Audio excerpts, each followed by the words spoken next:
Me blok të dytë të marketingut, e përmendëm më herët hadithin dhe më kujtu një pyetje hoq, në njërë nga hadithet që e kam lexuar e thotë kështu: nuk do të ketë sukses ai popull që cakton një grua për udhëhecet e tyre. A do të kemi ne sukses si shoqëri dhe si popull, duke ditë që udhëhecja jonë është femër?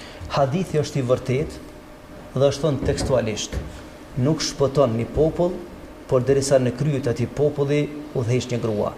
Ky hadith është thënë për animi 400 vite. Dhe kjo hadith është shumë dimensional.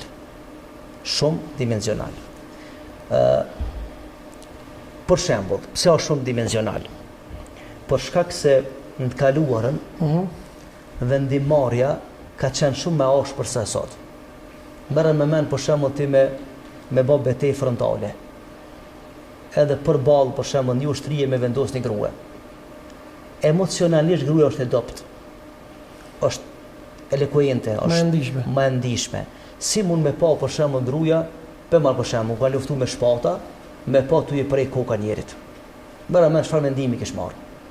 Dhe kjo është përdorur te mbretëresha Sebeit, një popull i vjetër që ka jetuar në tash territorin e Yemenit, edhe Omanit, ne ka prej një farë trekansh atje. Me histori mësohet, ka sundu një grua, dhe është përballë me njëri prej pejgamberëve të asaj kohe, me Sulejmanin alayhis salam. Dhe Sulejmani kuptohet, ka qenë njëri për njerëzve që ka sundu botën, ku lindë dhe përëndon. Ka sundu për thamë botën. Kur ja dërgon një letër asaj grua, e thot apo dorëzohesh e bi ushtrien. Ajo thot një fjalë që vlen argument. Kur e lexon edhe shet që letra serioze, i thot parijes vet. Thot a luftojna, a rezistojna, a dorëzohemi. Paria thot jo luftojna. Thot po nëse na pushtojnë, thot kush poshtërsohet, unë si grua ju. Që tash feedbackën e përgjigjes, flet në atë aspekt emocioneve, se gruaja është e tillë.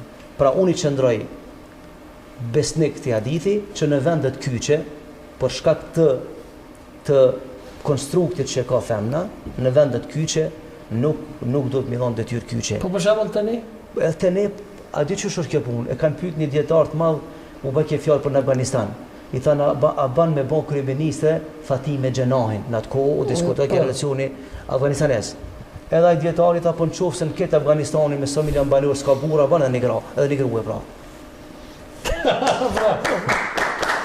Do të thonë. Me që mos me po, kish më shkuar me blog të dytë marketingut dhe ishmi